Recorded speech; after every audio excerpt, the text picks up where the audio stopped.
Bonjour à tous et bienvenue sur ce nouveau format des Motivational Speakers. Je suis actuellement avec Rebecca. Rebecca, du coup, qui est coach. Je vais la laisser peut-être se présenter. En tout cas, je suis vraiment ravie de l'accueillir aujourd'hui. Bonjour Rebecca, comment vas-tu? Salut Laura, je suis trop contente de pouvoir faire cet échange avec toi. Merci pour ton énergie et ton invitation. Trop contente d'être là. Merci à toi surtout. Alors, est-ce que tu pourrais un petit peu te présenter pour nos auditeurs qui ne te connaissent pas peut-être?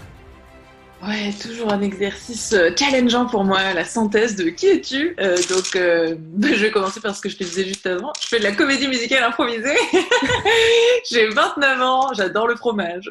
J'aime donc chanter, danser, j'aime bien manger, j'aime bien rigoler, j'adore connecter avec des nouvelles personnes et avec mes proches. Qu'est-ce que j'aime d'autre? Ouais, j'aime bien me présenter par ce que j'aime, ça change un petit peu de ce que je fais pour retrouver un petit peu d'équilibre. Qui je suis, c'est aussi, je pense, ce qui m'anime. Je pense que depuis que je suis toute petite, ce qui m'anime, c'est d'être heureuse, mais fondamentalement, et j'ai vraiment envie de dédier ma vie à cette quête de bonheur et à profiter de l'instant présent aussi. Sauf que le problème, j'ai eu plusieurs problématiques dans ma quête de bonheur. La première problématique, c'était que pour moi, pour être heureuse, j'avais besoin d'être heureuse aussi dans mon travail. Sauf que je ne savais pas quel travail faire dans ma vie. Donc ça m'a vraiment posé des gros questionnements philosophiques, existentiels, identitaires. Et j'ai vraiment vécu comme un handicap le fait de ne pas avoir de vocation. Et je me suis rendu compte progressivement qu'à défaut d'avoir une vocation toute faite à la naissance, je pouvais créer ma propre vocation sur mesure et tout au long de ma vie et aider d'autres personnes à en faire autant. Et donc, depuis, c'est ce que je fais avec l'outil de l'entrepreneuriat. En particulier. Donc j'ai eu plusieurs étapes dans ma vie, notamment voilà, plusieurs découvertes, plusieurs passions qui ont émergé petit à petit. Donc comme quoi on peut se créer des passions et ça c'est vraiment, ça donne de l'espoir. Donc j'ai eu l'impression un peu de subir mon éducation, de subir ma formation, mes études.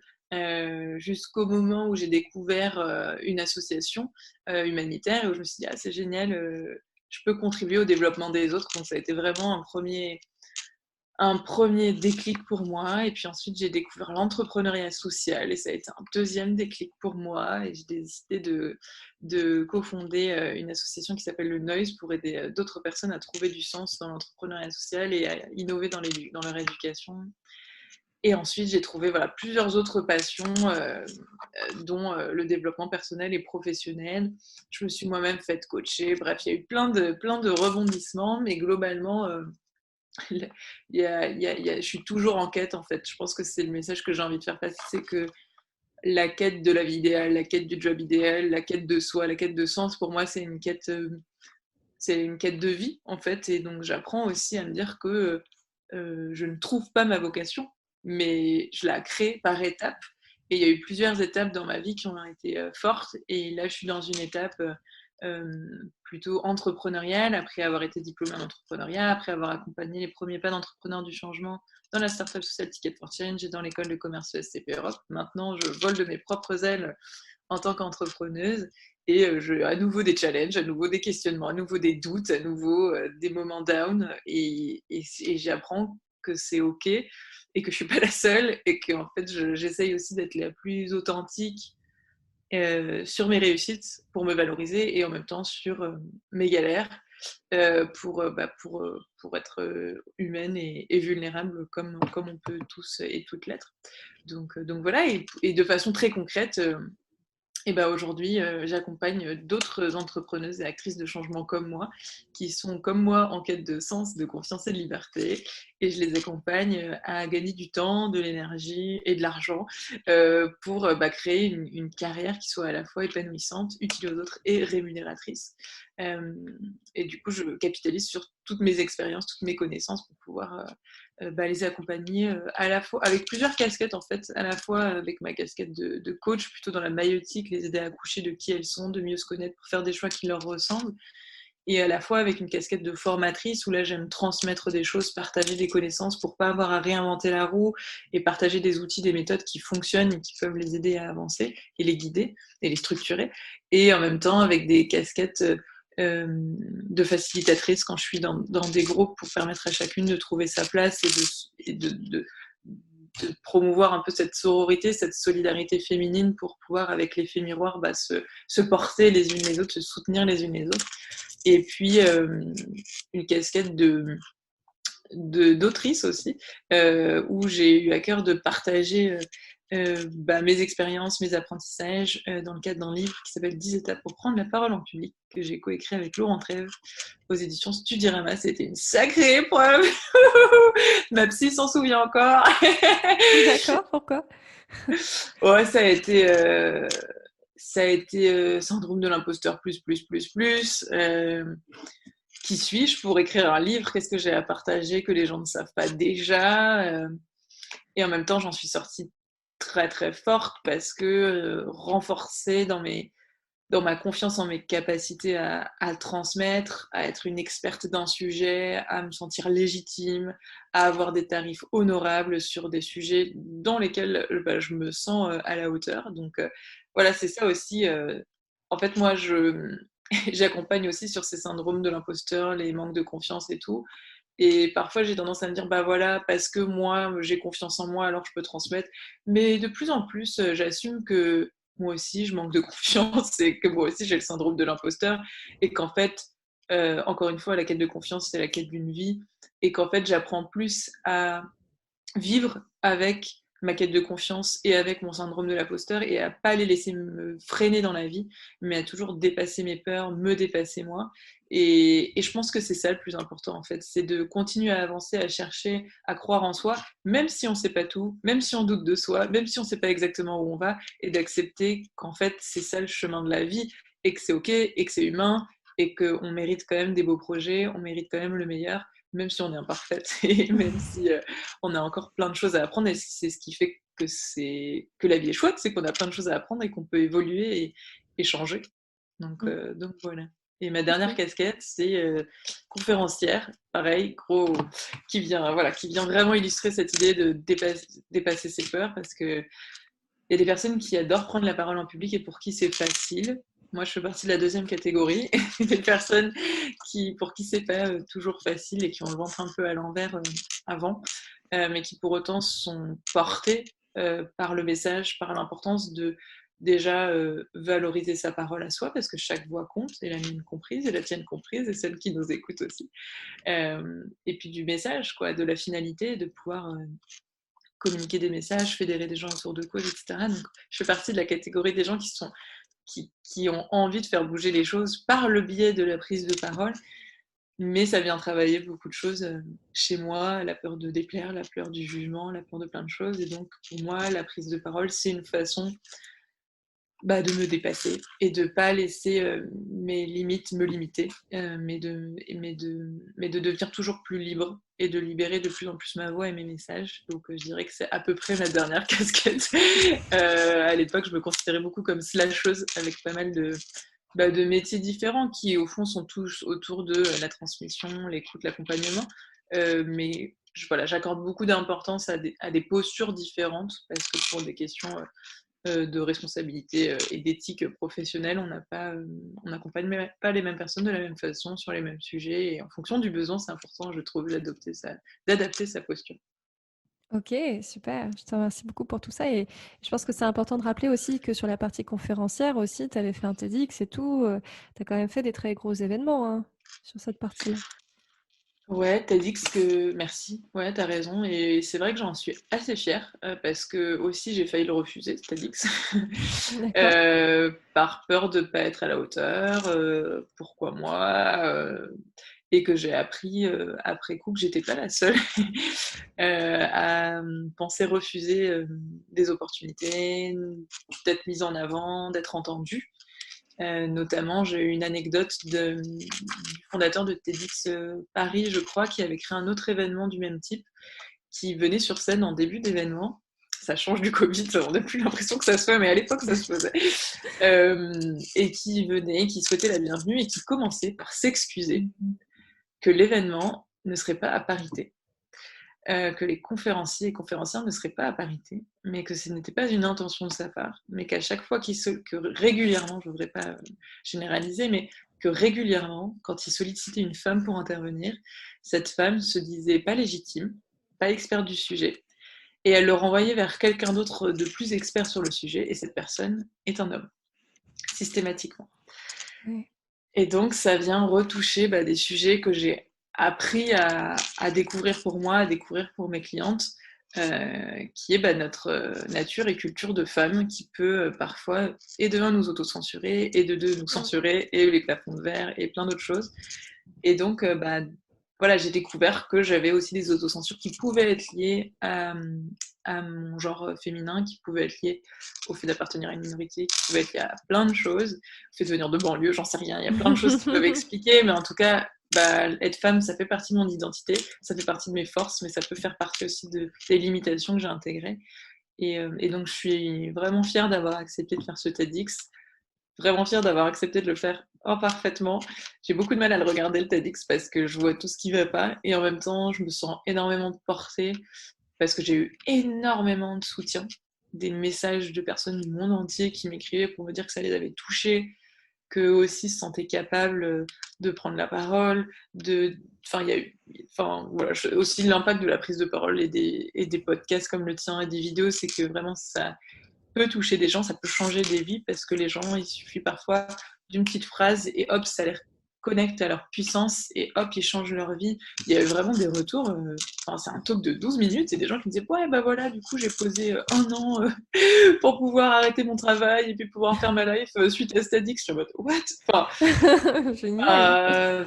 j'ai été vraiment impressionnée, donc comme quoi, et ça, je trouve que tu es une super illustration de ça, pas attendre de tout savoir faire parfaitement pour oser tenter, se planter, apprendre, réussir et inspirer des gens avec nos forces comme avec nos faiblesses finalement. Donc voilà, je suis fière de moi d'avoir osé être imparfaite, et d'avoir réussi à inspirer des gens avec mes imperfections. C'est vraiment, ça me fait plaisir d'y repenser d'ailleurs. Merci d'amener le sujet. Je pense que c'est important de le souligner parce que, effectivement, tu as réussi quand même, parce que ce que tu disais, c'est que c'était pas forcément inné pour toi de prendre la parole, et pour autant, tu as quand même réussi à prendre la parole devant des milliers de personnes. Donc, je pense que c'est Ben, intéressant de le souligner.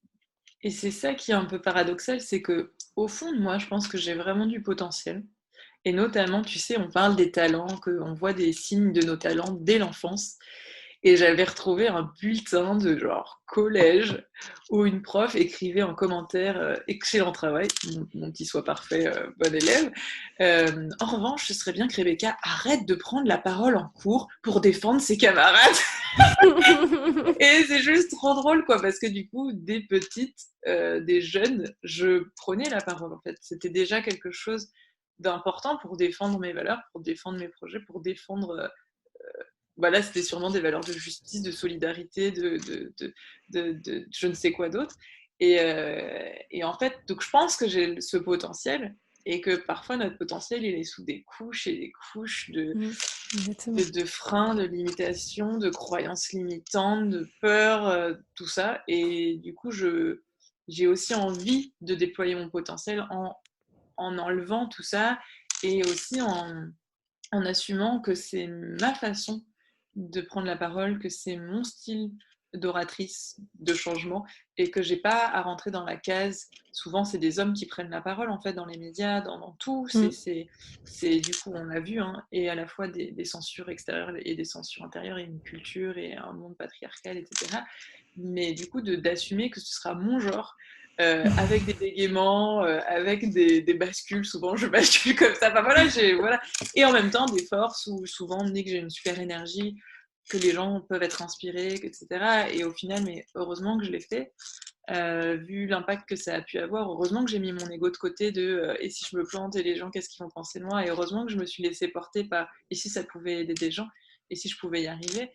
Et parce que derrière, aujourd'hui, le TEDx, ça a plus de 400 000 vues. C'est ma vidéo la plus vue, bien sûr. Et j'ai énormément de bonnes relations qui ont été créées, de super matching avec des clientes que j'ai pu accompagner grâce à ça, de super rencontres, de super énergie. Et ça m'a permis de gagner confiance en moi. Et c'est ça fait partie des éléments qui m'ont donné suffisamment confiance pour me dire j'ai quelque chose à partager, je peux entreprendre, en fait. Parce que moi, j'ai été je sais pas si tu as eu ça en tant qu'entrepreneuse, mais moi, j'avais travaillé avec mes concurrents, entre guillemets. J'étais fascinée par mes concurrents, j'étais inspirée de tout ce qu'ils faisaient. Je me dis, mais ils le font déjà tellement bien, il n'y a pas besoin que moi je rajoute un truc. Vraiment, j'aime trop ce qu'ils font, je les adore, j'ai travaillé avec eux, j'ai collaboré, j'ai été leur cliente, enfin, tu vois, et je me suis dit, mais c'est déjà génial. Sauf que pourquoi il y a autant de personnes qui m'écrivent si les besoins s'il y a déjà plus de besoins et s'il y a déjà assez d'acteurs pour y répondre. Et ça a été un tremplin pour moi au fur et à mesure de me dire, mais je peux avoir confiance que mon message peut aider des gens, que j'ai quelque chose de particulier que chacun en fait a. C'est pas quelque chose je sais pas comment dire, parce que on peut dire mais elle est super prétentieuse cette nana, peut-être, mais en tout cas je suis sûre que chaque personne en fait a quelque chose de précieux à apporter, et que c'est pas parce qu'il y en a d'autres qui le disent différemment, qui font des choses différemment, que ça veut dire que soit on n'a pas quelque chose de singulier à apporter. Et donc ça m'a aidé, ce défi que je me suis lancé, ce retournement de ventre, etc. Ça m'a permis d'avoir beaucoup plus confiance, et souvent en se lançant des défis comme ça qui nous font peur, on passe un nouveau palier de confiance, un nouveau palier d'élargissement de zone de confort. Et donc, finalement, après le défi, souvent, on en ressort avec un niveau de confiance, mais qui a tout explosé, en fait. Et ça m'est encore arrivé la semaine dernière, où j'ai donné une conférence, on en parlait tout à l'heure, qui s'appelle Connaître sa valeur pour être reconnu et rémunéré à sa juste valeur, dans la semaine de l'entrepreneuriat écoféministe, et où j'ai eu le syndrome de l'imposteur avant, et où je me suis dit, mais qu'est-ce que je veux raconter, bon, fait chier, disons-le. Il revient ce connard, et on pourra biper les... Mais bon, soyons franches, j'étais vraiment embêtée. Et en fait, j'ai décidé de faire une partie de la conférence là-dessus, pour être authentique. Et ça a été, encore une fois, pas forcément évident en amont, de croire en moi, de croire que j'avais des choses à partager. Et au final, encore une fois, je suis sortie de là, mais empowerée de ouf, à croire en moi plus que jamais. J'ai eu ma base de données de personnes qui suivent dans ma communauté qui a doublé en une seule journée le jour de la diffusion de ma conférence. Plein de gens qui sont venus me suivre, et donc, et plein de gens qui m'ont dit ce que ça leur avait apporté, ce qu'ils avaient pu faire après. Et donc, je me suis dit, c'est bon, quoi. Tu n'es pas prétentieuse, tu as vraiment quelque chose à apporter, et tu trouves les personnes qui correspondent à ce que tu as besoin d'apporter. Et j'ai passé un palier de confiance, et j'essaye du coup d'ancrer ces souvenirs, de faire des ancrages pour me rappeler la prochaine fois que je suis légitime. Fuck le syndrome de l'imposteur. Je peux avoir confiance en moi, et je peux parler à des femmes qui en ont besoin et s'entraider dans nos projets, etc. Donc voilà, l'encouragement à pas se laisser freiner par ses doutes, par ses croyances, par son syndrome de l'imposteur, mais vraiment de se lancer des défis, et puis de pouvoir apprendre de ces défis, rencontrer des personnes pour en sortir beaucoup plus assurée, affirmée et puissante. J'ai vraiment senti, je voyais beaucoup de coachs qui disaient j'aide les femmes à se reconnecter à leur puissance intérieure, et je savais pas trop ce que ça voulait dire, ça me parlait pas trop comme terminologie. Mais vraiment, à la fin de cette journée de conférence et de live, et je me sentais connectée à ma puissance, et j'ai complètement improvisé un live Instagram. Genre, j'ai raccroché le live questions-réponses avec les conférencières, et j'ai improvisé un live en mode ouais, j'ai une super énergie, j'ai envie de partager, je sais pas quoi dire, mais dites-moi en commentaire, machin. Et j'ai improvisé pendant 30 minutes.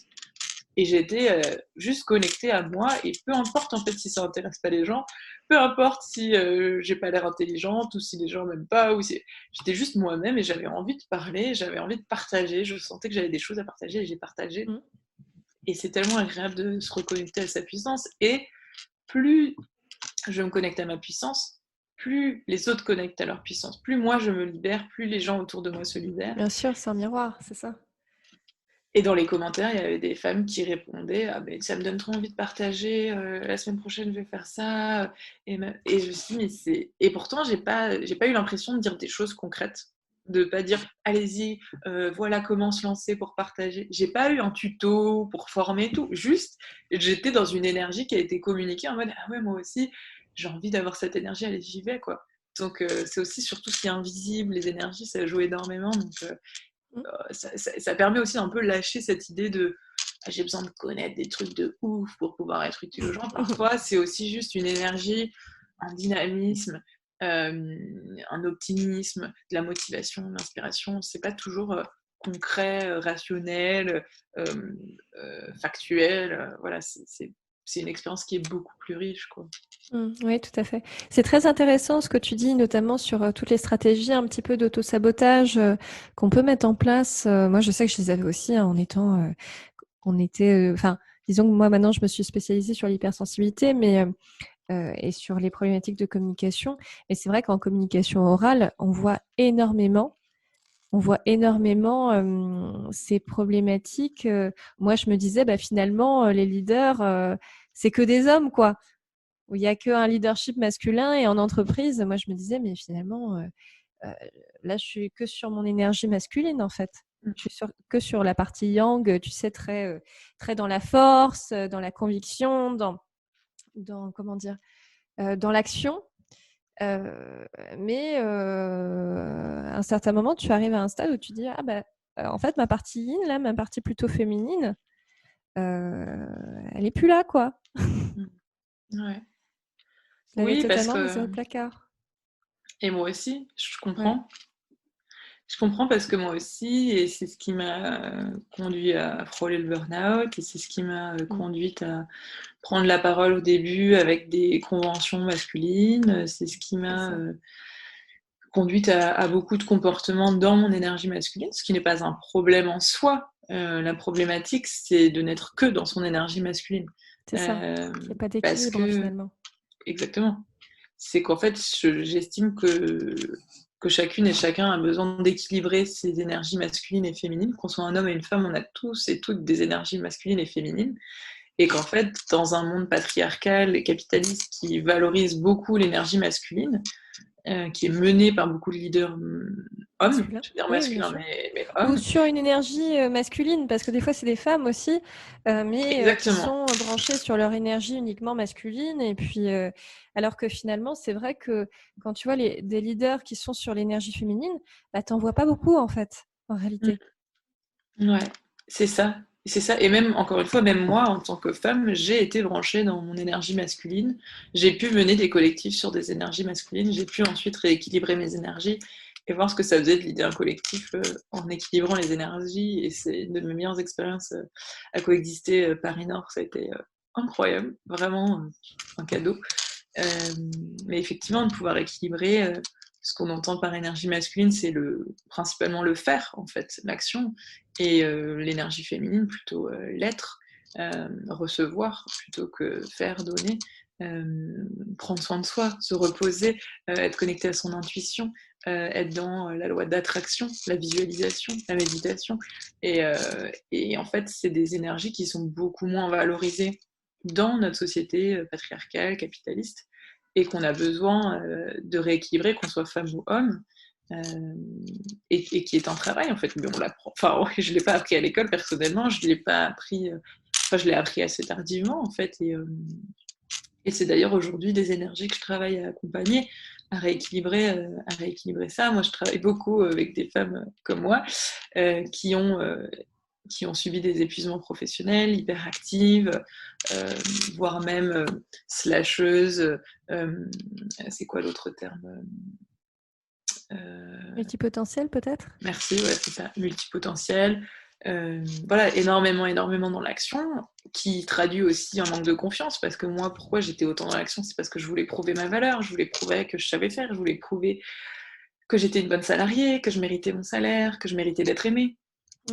C'était tout ça. Et en fait, aujourd'hui, que je travaille beaucoup depuis un bon moment et pour un bon moment, mon amour de moi, mon estime de moi, mon image de moi, ma confiance en moi, en fait, euh, je mérite l'amour et le respect, quoi qu'il arrive.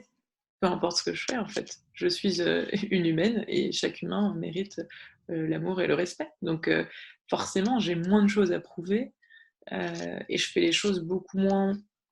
C'est toujours imparfait, mais je fais les choses beaucoup moins pour prouver aux autres ou pour me prouver des choses à moi, mais en étant de plus en plus, de mieux en mieux guidée par bah, qu'est-ce qui m'attire, qu'est-ce qui m'apporte de la joie, qu'est-ce qui m'apporte un sentiment d'accomplissement, sans forcément essayer tout le temps d'aller corriger mes faiblesses. Ça demande énormément d'énergie d'aller corriger ses faiblesses tout le temps, alors que ça demande beaucoup moins d'énergie de renforcer ses forces et ses réussites, en fait. Et c'est encore une fois pas comme ça qu'on a eu l'habitude d'être élevé dans les écoles françaises, la plupart en tout cas.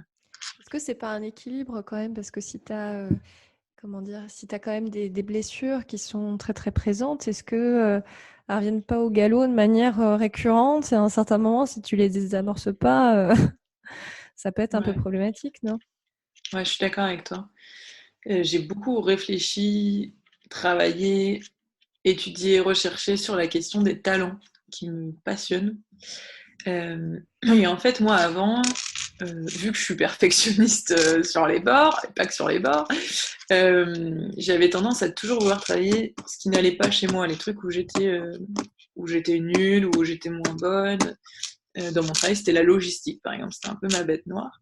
Et je me suis dit, bah, j'ai besoin de travailler ça puisque je suis pas assez bonne. Et puis après, j'ai découvert la logique des talents qui sont différents des compétences. Les compétences, c'est ce qu'on sait faire, ce qu'on est en capacité de faire. Mais les talents, c'est une dynamique qui est quand même chouette. C'est des compétences, mais qu'on kiffe faire, qui sont faciles et pour lesquelles on apporte de la valeur utile aux autres et reconnue par les autres. Et donc, c'est quand même des compétences plus, puisque bah, du coup, si c'est facile et qu'on prend plaisir et que ça apporte aux autres, bah, forcément, on va développer ses forces beaucoup plus.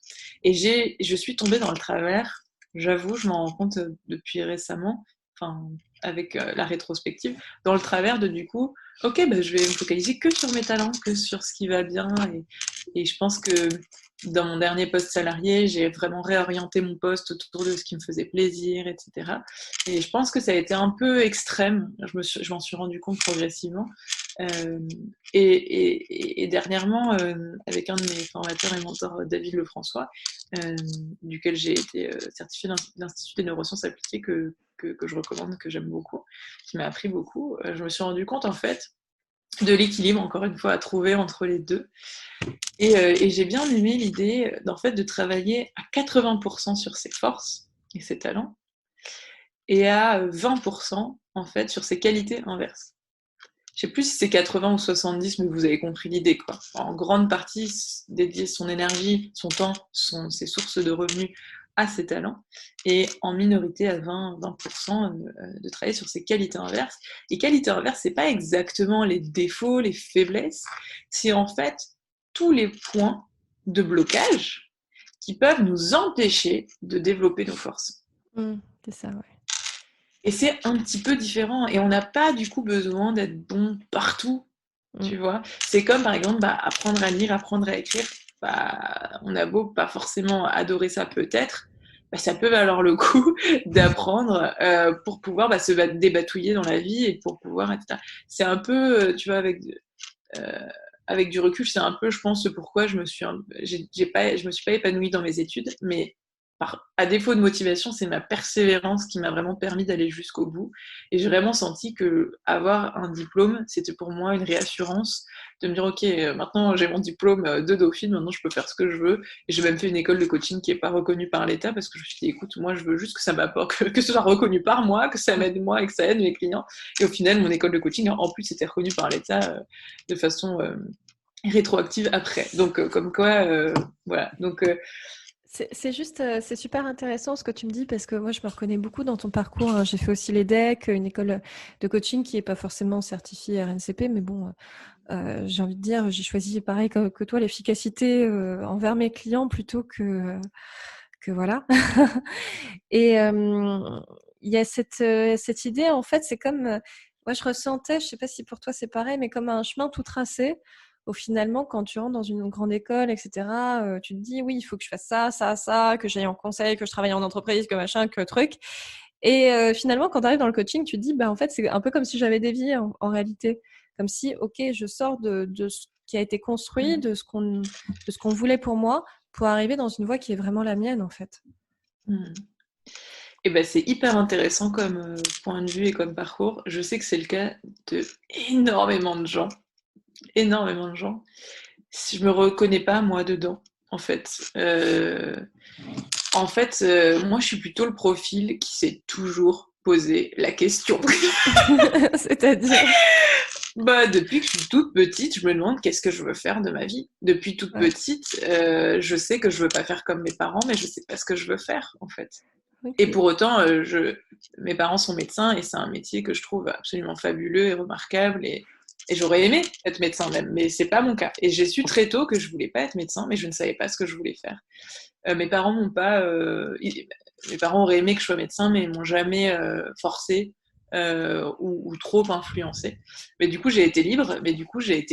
Mais c'est aussi ça parfois la difficulté, c'est que quand on est très libre, ça crée une multitude de choix peu informés, peu éclairés, et pourtant j'étais la seule L1, donc première année de fac, à aller voir une conseillère d'orientation, la première à être au forum des entreprises alors qu'il n'y avait que des masters, la première à je sais pas, enfin, j'étais la première à connaître tous les débouchés de master dès ma première année de licence. Enfin, donc moi, j'ai été plutôt un profil, ok, je sais que je veux faire ma voie à moi, mais je sais pas comment. Donc moi, j'étais plutôt dans ce profil-là.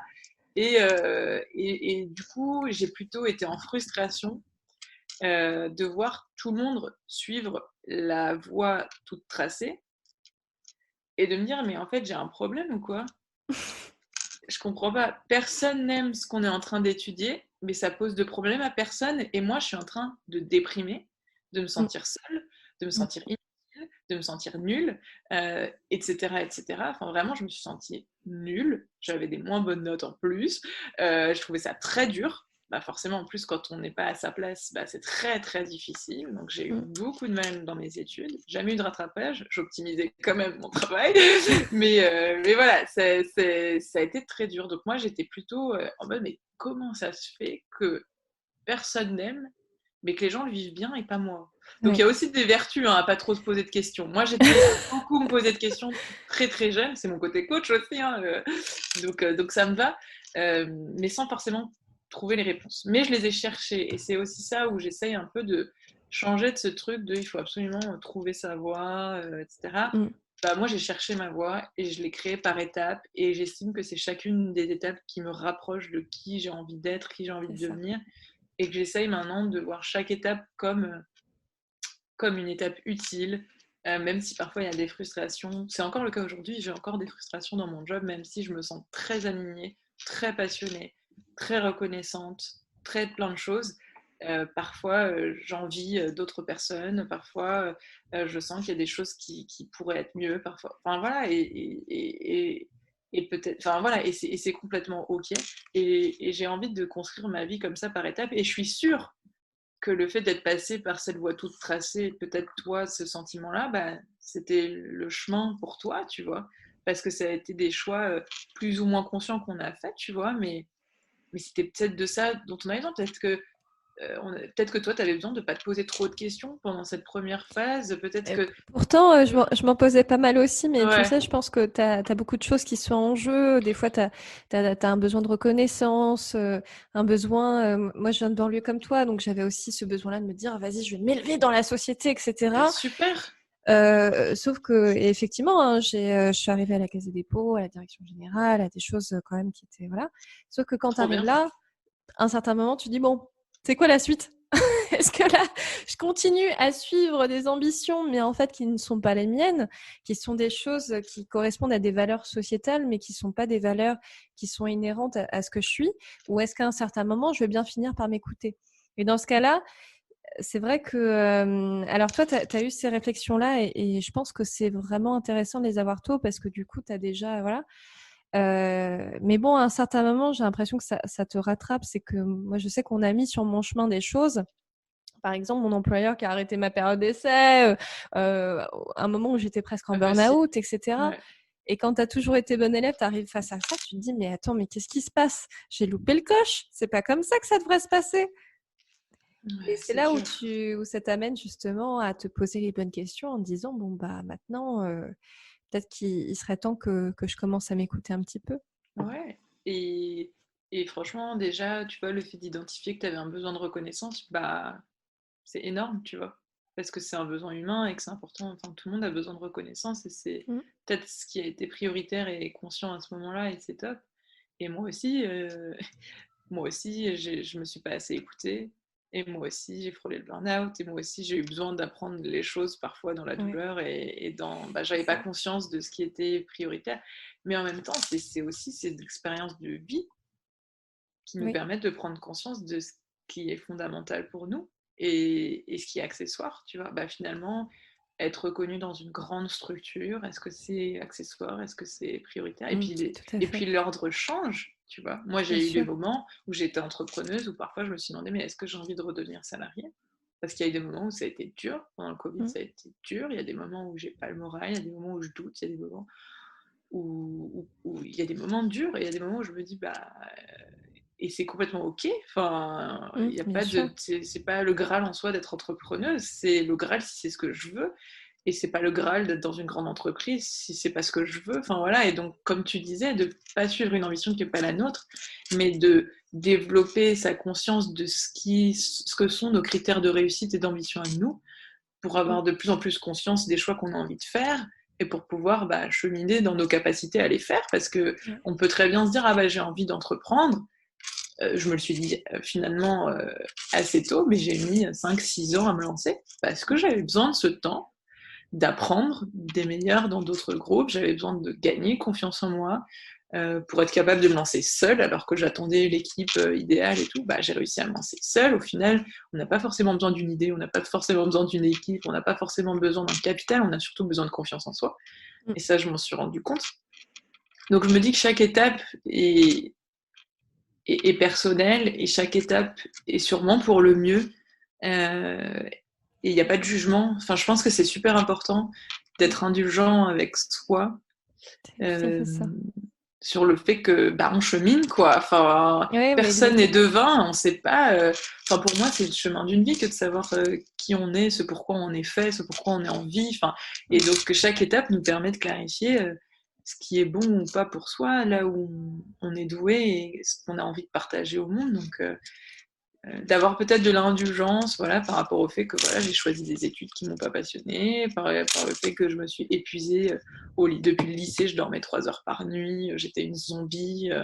Depuis très jeune, c'était n'importe quoi. Et en même temps, j'avais besoin de passer par là et j'ai fait de mon mieux. Et aujourd'hui, je dors minimum 7 heures par nuit et c'est un des changements dont je suis le plus fière. Maintenant, je passe à 8 heures cette année d'ailleurs parce que j'ai assumé que j'étais une grosse dormeuse et qu'en fait, 7 heures, ça n'était absolument pas suffisant, même si c'était un gros progrès x 2,5. Voilà. Mais voilà, et d'avoir aussi l'indulgence sur le fait que chacune fait de son mieux et que si à un moment il y a quelque chose qui me pose vraiment problème, il est toujours temps de changer. Oui, tout à fait.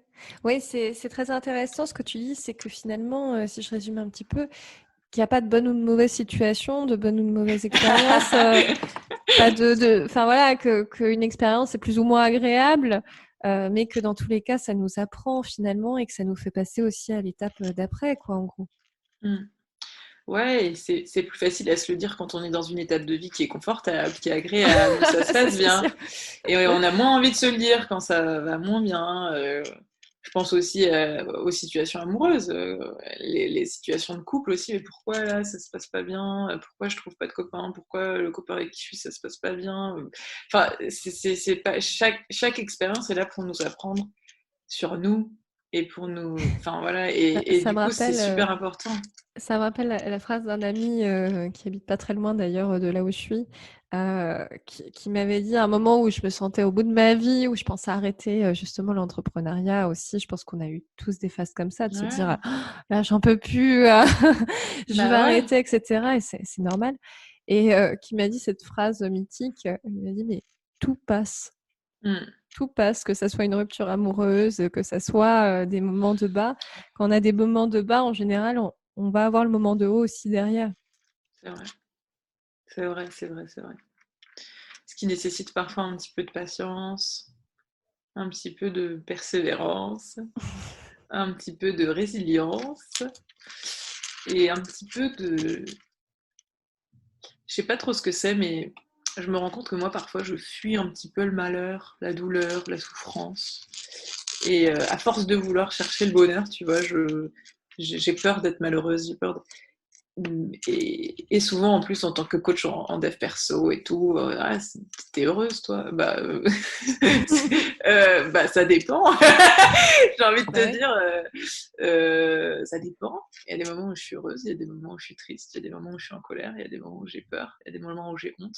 Mm. En fait, je suis humaine et je ressens des émotions, en fait. Et c'est aussi ça qu'être coach, c'est d'accueillir les C'est ça. émotions et peut-être, peut-être d'avoir plus de clés et de développer un état d'esprit de plus en plus résilient pour Mm. pouvoir passer plus rapidement, plus sereinement d'un état désagréable à un état plus serein, plus joyeux. Mais non, je ne suis pas toujours heureuse.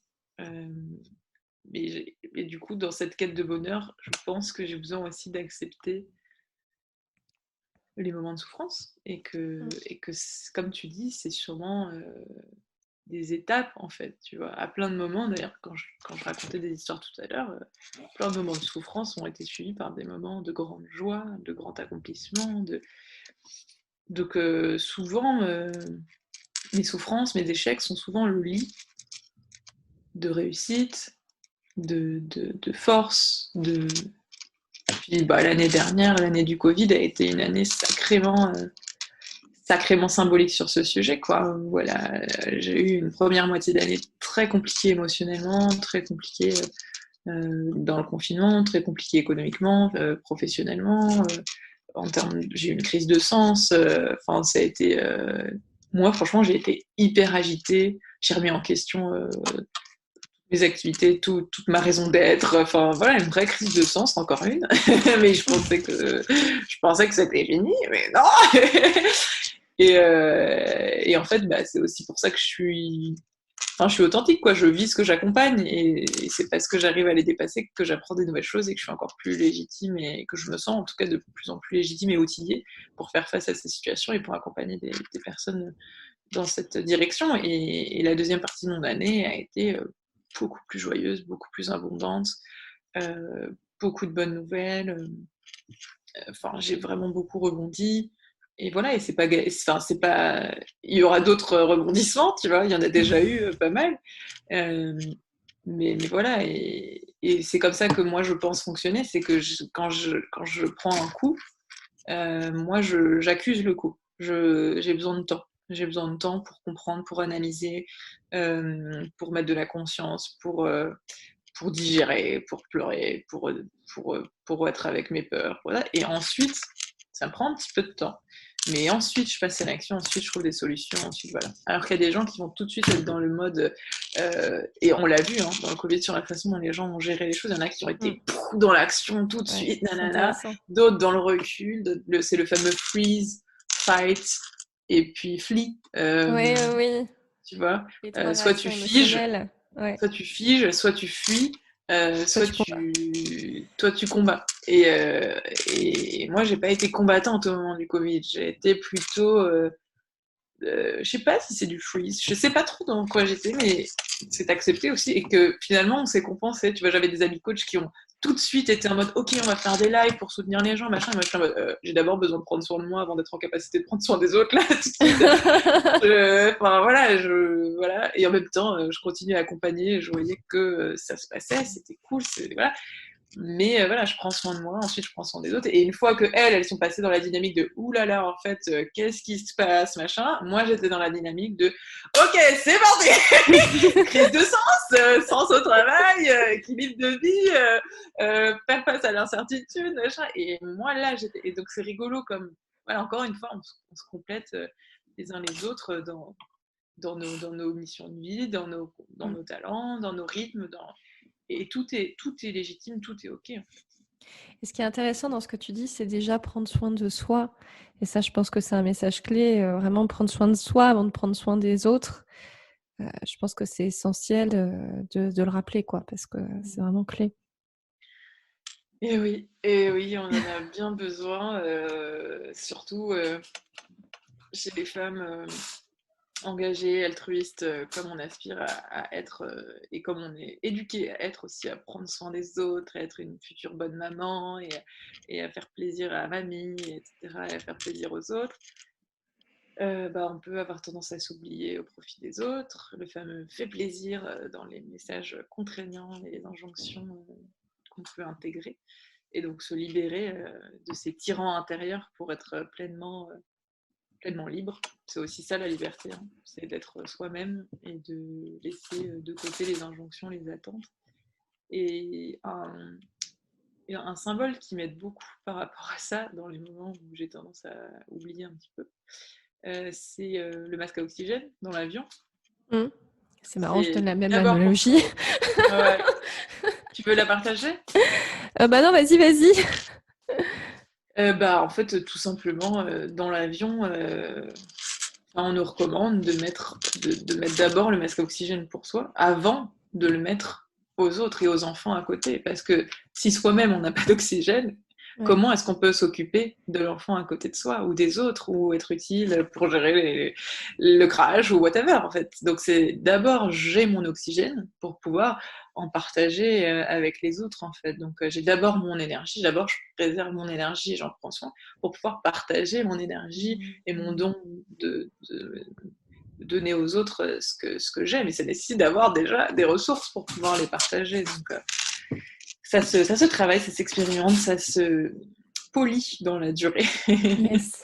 Moi, il y a juste une question que je me pose du coup, parce que du coup, tu disais que tu étais en quête de bonheur, que voilà, que tu expérimentais des moments de souffrance, des moments de joie, etc., ce qui est voilà, humain. Du coup, quelle serait pour toi ta vision du bonheur en fait? Ce serait quoi, à quoi est-ce que tu tends en fait? Nice. Voilà. Merci pour ta question. Ça fait longtemps que je ne me suis pas posé la question. C'est quoi le bonheur? Alors pour moi, hein, Oui, bien sûr pour toi, hein, c'est pas oui. le premier truc pour moi, qu'est-ce que c'est le bonheur? C'est déjà savoir ce qui me rend heureuse. Donc c'est déjà avoir conscience de ce qui me rend heureuse. Parfois, dans les moments où je suis pas bien, je suis perdue. Je me dis, mais c'est quoi que j'aime déjà? Genre vraiment, je suis perdue. Et du coup, maintenant, je me fais une petite liste de, ok, j'aime danser, j'aime voir mes amis, j'aime manger, j'aime machin, parce que dans les moments où je suis complètement désorientée, je me sens complètement perdue. Et c'est, enfin voilà, c'est des choses simples, mais ok, quand je dis j'aime manger, c'est j'aime manger quoi? Et je sais que c'est les Nordic Roll fromage frais, du restaurant japonais, du 11e arrondissement, que je mange les vendredis soirs pour finir la semaine. Et voilà. Enfin, tu vois, c'est des trucs où, ok, quand je vais pas bien et que je suis pas au clair, comment je peux me raccrocher à quelque chose? Donc, en fait, pour moi, euh, c'est déjà savoir ce qui me rend heureuse et donc connaître mes propres critères de bonheur et de réussite. Donc, c'est déjà une bonne connaissance de soi, pour moi, le bonheur. Ensuite, c'est avoir le courage de poursuivre mes aspirations une fois que je les ai identifiées. Avoir le courage de demander de l'aide pour y arriver. De le faire à ma manière. Parce qu'il y a plein de façons d'entreprendre, il y a plein de façons de coacher, il y a plein de façons de réussir sa vie professionnelle, il y a plein de façons de réussir sa vie de couple, sa vie de famille, et donc de réussir à voilà, avoir une conscience et une connaissance de moi suffisamment poussée, éclairée pour savoir ce qui est bon pour moi, avoir le courage de le poursuivre à mon rythme, à ma façon. Et de m'autoriser à pas y arriver, de m'autoriser à faire de mon mieux, euh, de m'autoriser à arrêter de poursuivre le bonheur parfois pour juste profiter de l'instant présent, de trouver cet équilibre entre le moment présent et la construction de l'avenir, d'avoir des moments de joie, des relations de qualité, de connexion, de pouvoir nourrir mes besoins et mes valeurs les plus fondamentaux. C'est ce qui me vient. OK, ça marche. Est-ce qu'en une phrase, pour conclure un petit peu cette interview, est-ce qu'en une phrase, tu aurais un message à faire passer, comme ta philosophie de vie, par exemple?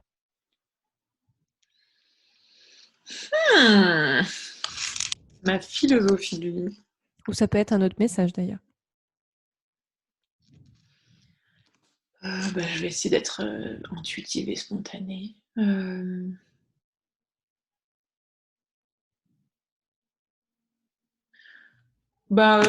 dirais un mot, c'est la quête. Ouais, que pour moi, la vie, c'est une quête de soi, une quête de sens, une quête de confiance, une quête d'impact, une quête de contribution, une quête de connexion. Euh, et que c'est super chouette d'aborder la vie sous le prisme de l'apprentissage et de l'évolution, plutôt que sur l'axe de la perfection, la certitude. Euh, on peut accepter nos questions, nos doutes, nos imperfections. C'est aussi ce qui nous apprend sur nous et sur la direction à prendre. Et donc de peut-être avoir cette conception de la vie itérative, de construire sa vie, sa vocation professionnelle par étapes, et d'avoir confiance que chaque étape est utile, chaque étape est importante, qu'on peut savourer chaque étape, et de trouver cet équilibre justement entre je veux être heureuse, je veux construire ce projet, je veux ça, mais je ne l'ai pas encore et j'ai envie de le construire et je m'y mets. Et en même temps, d'avoir déjà beaucoup de gratitude et de reconnaissance pour ce qu'on a déjà aujourd'hui. Et c'est notamment en ayant beaucoup de gratitude pour ce qui est déjà là qu'on va pouvoir aussi attirer à soi encore plus de cette abondance-là. Donc ouais, cette idée de quête, d'itérer sa vie et de se construire et d'accepter d'évoluer dans la patience, la joie, la curiosité et l'apprentissage. Ok, je te remercie beaucoup. Est-ce que alors, juste pour les personnes qui seraient intéressées pour prendre un accompagnement avec toi ou pour te retrouver sur tes réseaux, comment est-ce que, moi, voilà, si je suis intéressée, comment est-ce que je peux te contacter? Et ben déjà, ça me ferait très très plaisir de rencontrer pour de vrai ou sur les réseaux les personnes qui nous auront fait le plaisir de participer à l'échange en off. Et moi, je suis présente sur tous les réseaux et notamment sur Instagram, @RebeccaSfedge. Donc, j'aurai plaisir de vous y retrouver.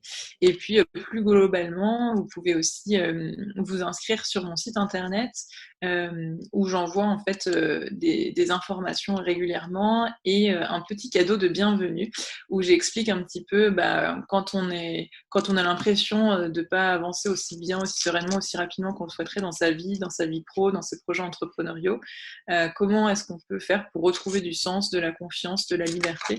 Et donc je vous envoie 3 vidéos en cadeau pour vous aider à retrouver du sens et pour vous présenter aussi mes accompagnements et voir si ça peut vous correspondre. Donc n'hésitez pas, peut-être que tu mettras le lien. Je mettrai tous les liens seront présents dans la description. Donc voilà, super. Trop Je te bien. remercie beaucoup, en tout cas, Rebecca. Merci beaucoup d'avoir été avec nous. C'était top. Merci pour cet échange. Merci Et beaucoup. merci à nos auditeurs aussi de nous avoir Oui, écoutés. prenez soin de vous. Merci Yes, Laura. merci à tous. Et je vous retrouve pour un nouvel épisode des Motivational Speakers. À très bientôt. À Ciao. bientôt. Bye bye. Bye.